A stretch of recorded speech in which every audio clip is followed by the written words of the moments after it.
அன்பார்ந்தவர்களே, இப்போது ஹிஜ்ரே இஸ்மாயில் அருகாமையில் இருக்கிற இந்த ஹிஜ்ரே இஸ்மாயிலை பலர்களும் என்ன செய்வார்கள் என்றால் தொட்டு முத்தமிடுவது, அதை தடவி கொண்டு நெத்தியில தேய்ப்பது, நெஞ்சில தேய்ப்பது, அப்படியான செயல்பாடுகளில் ஈடுபடுவார்கள். இதற்கு மார்க்கத்தில் எந்த தரவுகளும் இல்லை. அதுபோல சிலர்கள் காபா கிட்ட வந்த பிற்பாடு துணியை கொண்டு வந்து ஹிஜ்ரே இஸ்மாயில், அதுபோல மகாம் இப்ராஹிம், அதுபோல் ஹஜ்ரே அஸ்வது கல்லிலே தடவி கொள்வது, காபா மீது தடவி கொண்டு அதை பரக்கத்தை எண்ணி வீட்டிற்கு திரும்பிய பின்னாலும் ஊருக்கு திரும்பிய பின்னாலும் அதை வைத்து பரக்கத் கொண்டாடுவது, இதுபோல் சில செயற்பாடுகளில் ஈடுபடுவார்கள். அதுபோல் கடிதாசிகளை எழுதி காபாவில் போடுவது, கடிதாசிகளை எழுதி போட்டால் அதை அல்லாஹ் கபூல் செய்வான் என்பதாக சொல்லி எழுதி காபாவிலே போட்டு விட்டு செல்வது, இப்படியான மார்க்கம் காட்டித்தராத சில நூதனமான சில செயல்பாடுகளை செய்கிறீர்கள்.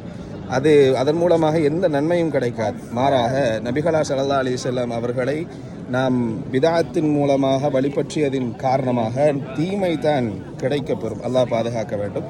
நன்மையை நாடி தீமையை பெறுகிற சூழலை அல்லாஹ் நமக்கு தந்துவிடக்கூடாது. மிக கவனமாக இருக்க வேண்டும்.